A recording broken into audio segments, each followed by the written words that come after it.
Over the years, we've seen quite a few seasons that have been remembered for how great a driver performed.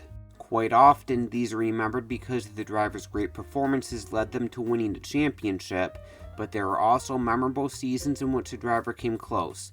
Think something like Fernando Alonso in 2012. However, sometimes drivers have great seasons a bit further down the grid that can fly under the radar. One of these that I feel flies under the radar is Ukyo Katayama's 1994 season driving for Tyrrell. If you look at the championship standings, you'll probably question what was so great about it. You'll see that he only finished 17th in the championship, scoring 5 points, while his teammate Mark Blundell finished 12th with 8 points, and you'll find DNFs in most of Katayama's races. If you look a bit deeper into how the season played out though, you'll find some potentially great results lost throughout the year. Let's go deeper into the season and see how it played out, but first a real quick overview on how Katayama got to where he was in 1994 in case you're not familiar with him. Katayama won the Japanese Formula 3000 Championship, the series now known as Super Formula, in 1991, which led to his backers Japan Tobacco helping him secure a ride with Venturi LaRousse in Formula 1 for 1992.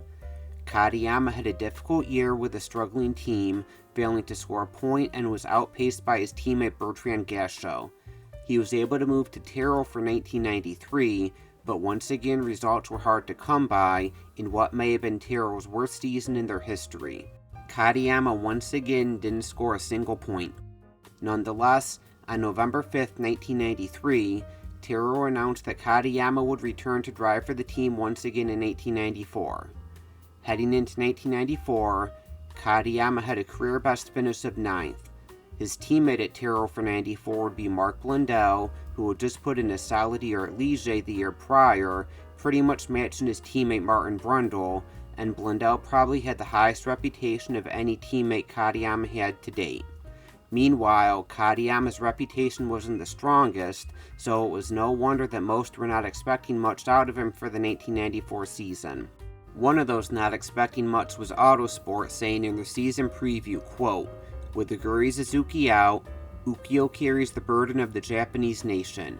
It can only be hoped that the extra weight helps to keep him pointing in the right direction. Ukyo spins more easily than an old gramophone record. Katayama has a ready sense of humor, but it's his team that needs it.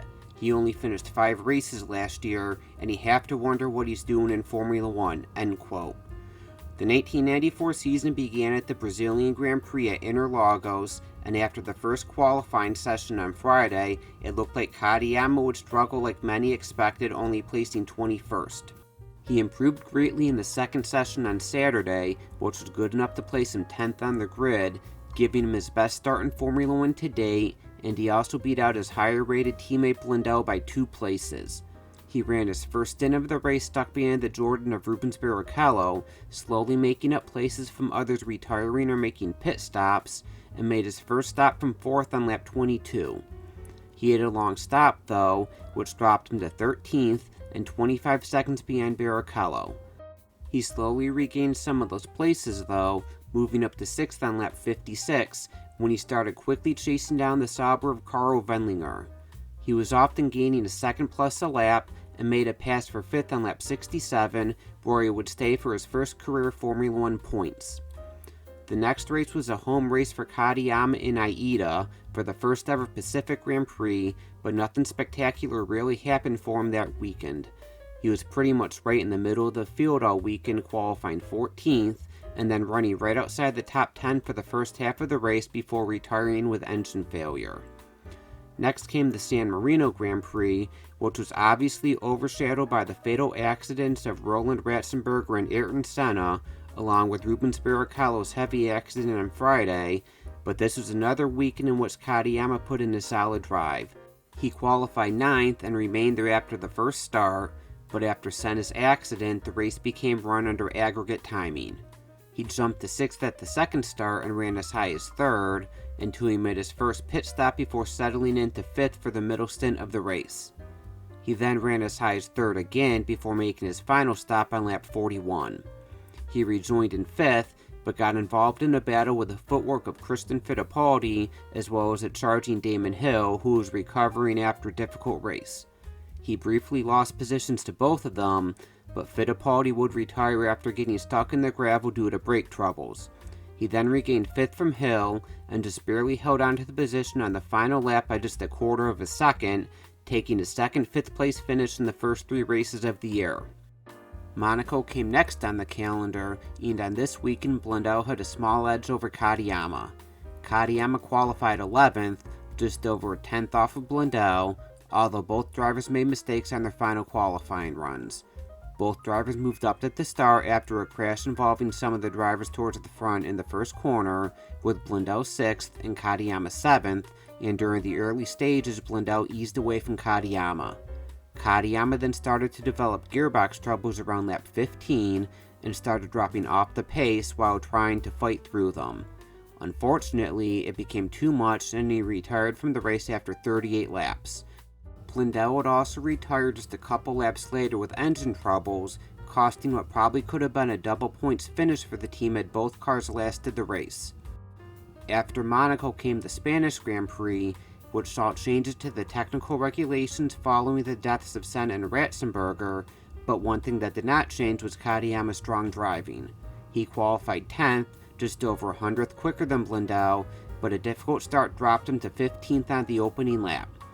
He quickly made his way back up to 12th by lap 14 and was chasing down the LaRousse of Eric Comas, but on lap 17 his engine failed, forcing him to retire.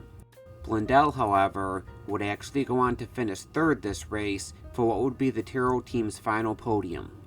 When Katayama retired, he was only 2 seconds behind Blundell, so had he finished, points were certainly realistic and maybe even a possible podium.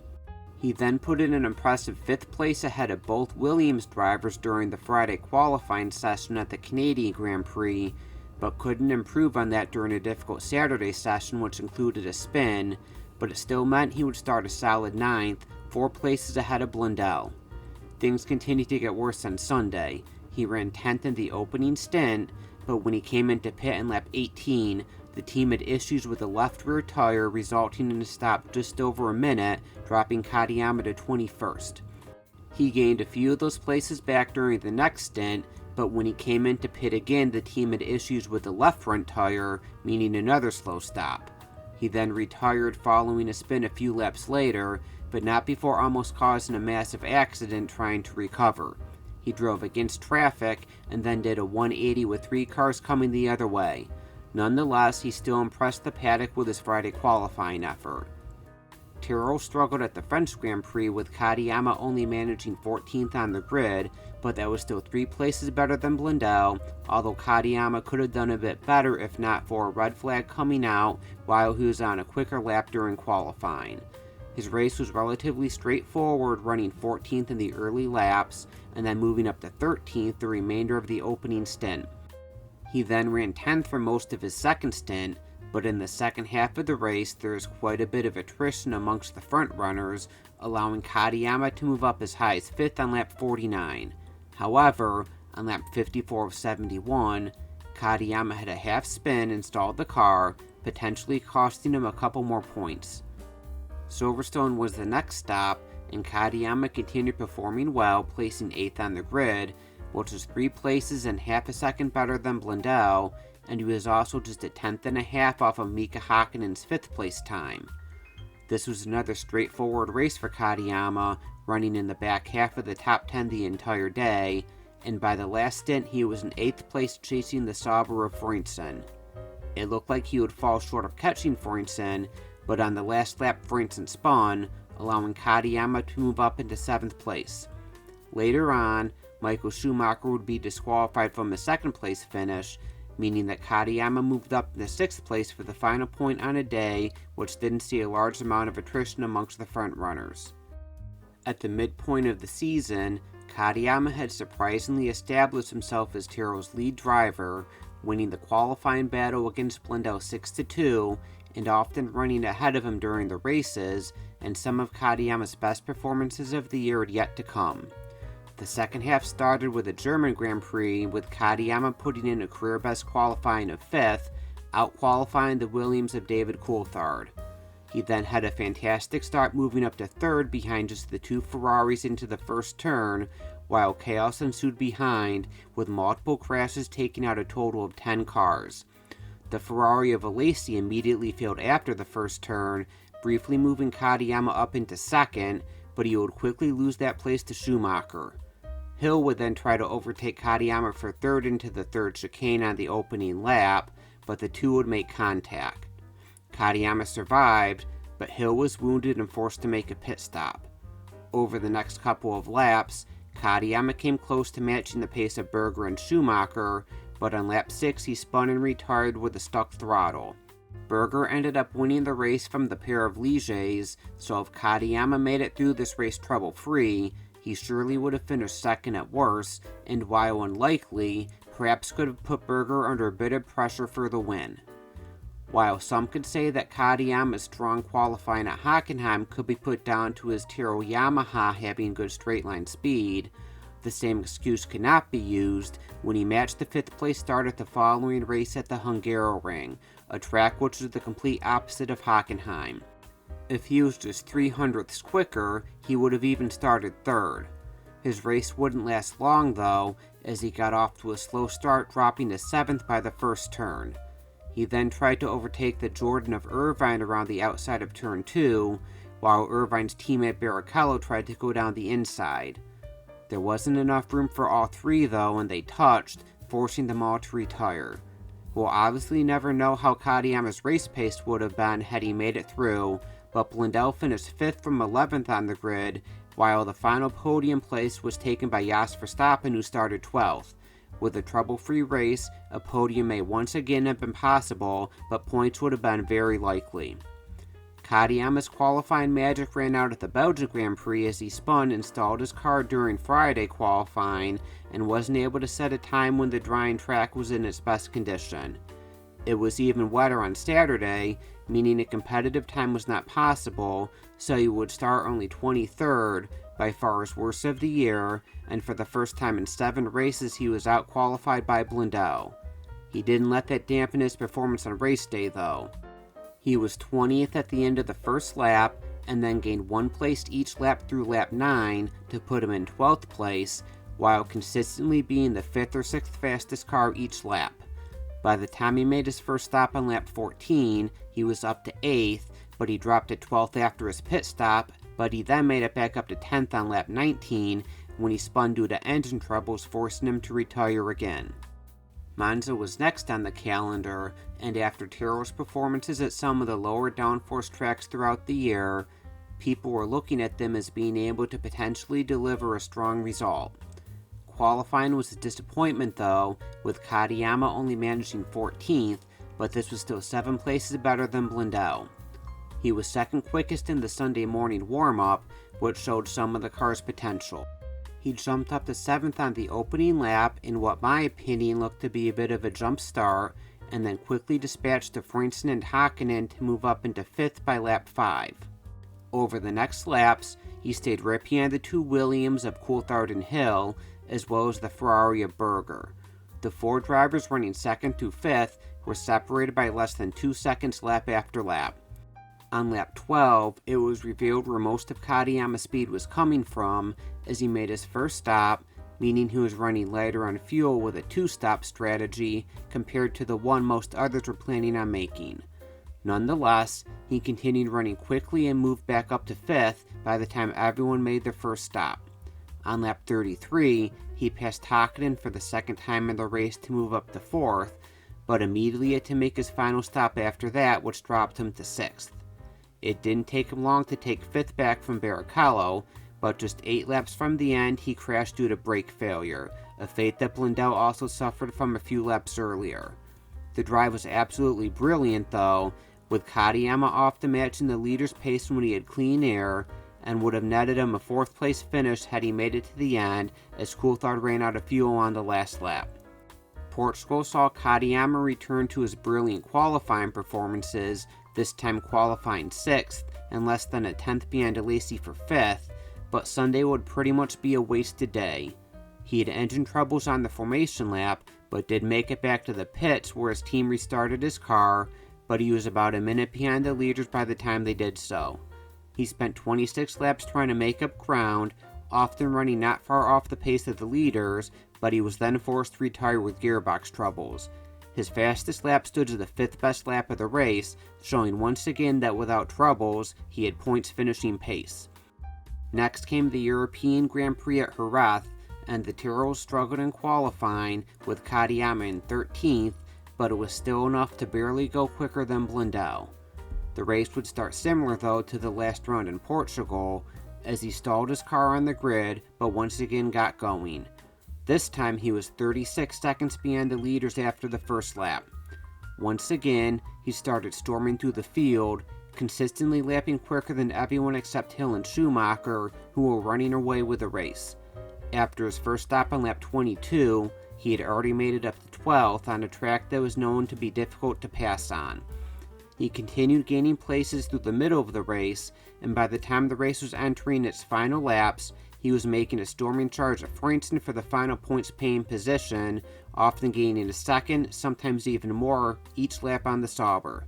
As they started the last lap, Katayama was about a second and a half behind, but the gap continued to close, and at the last corner, Katayama went to overtake Frentzen, but ran wide after getting ahead, allowing Frentzen to retake 6th and the final point at the line by just a tenth and a half. Once again, this was a race in which Katayama had enough pace to easily score points and maybe fight for a podium without troubles. It was hopeful that Katayama could finally turn in a result he deserved at his home race at Suzuka, and he even went as far to predict that he would qualify in the front row. Instead, he had one of his worst qualifyings of the season and would start 14th. After just 3 laps into the race, he crashed into the pit wall under absolutely torrential conditions, bruising his leg, and not even giving him a chance to show how well he could do in front of his home fans. The final race in Australia didn't go much better, with Katayama having his second worst qualifying of the year of 15th, and then spinning out on lap 20 while running 11th. A season with so many brilliant drives ended up with just 5 points and 17th in the championship, but it could have been so much better. During the year, he outqualified Blundell 11-5, and more often than not was the quicker of the two Tyrrells in the race. Many within the sport would take notice as well, with Autocourse ranking him 7th in the top 10 drivers of 1994. Katayama would never recapture that magic again in F1 though. He remained at Tyrrell for the next 2 years, often outperformed by his new teammate Mika Salo, and then spent one final year in F1 with Minardi in 1997, never scoring another point. What was the reason for Katayama's brilliance for just 1 year though? Well, I think there's 2 main ones. The first one is Katayama's weight. Back in 1994, the minimum weight rules only included the car, unlike today when it counts the car plus the driver. When the drivers were weighed at the start of the year, Katayama weighed in at 63 kilograms or about 139 pounds. Only Gianni Morbidelli and Heinz-Harald Frentzen weighed in lighter, both by just a kilogram, while Bertrand Gachot was the heaviest driver at 81 kilograms or 178 pounds. Blundell was the 7th heaviest driver at 76 kilograms, making Tyrrell the team with the largest weight difference between drivers that were teammates for the majority of the season. Obviously, this would give Katayama an advantage, and it was estimated that 10 kilograms would be worth about 2 or 3 tenths per lap. If he had 3 tenths to Katayama's qualifying times each race, the qualifying battle would swing 9-7 in Blundell's favor, but it still means that Katayama remained fairly even on raw speed. For 1995, the rules were changed to car plus driver, so any advantage this gave Katayama was taken away. However, the rules didn't count car plus driver in Katayama's first 2 years in 1992 and 1993, and he performed nowhere near as well in those years. The other reason why Katayama probably never recaptured his 1994 magic was due to his health. After the 94 season, he was diagnosed with non-life-threatening cancer in his back, although he did not reveal this until his retirement a few years later, as he did not want anyone to make excuses for his performance or to feel sorry for him. While he continued driving, he said it was very painful, and he also lost a bit of motivation. This, more than anything, is probably why we never saw him build on his 94 performances. Katayama also later revealed that after 1994, he received an offer from a top team, but for many reasons couldn't sign a deal.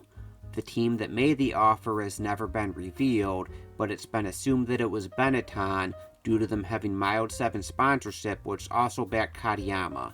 This would have made him Michael Schumacher's teammate, which was a difficult job at the time, and given everything that Katayama was going through, it's probably unlikely he would have succeeded there. Overall, seasons like this show that sometimes just looking at results don't show the entire picture.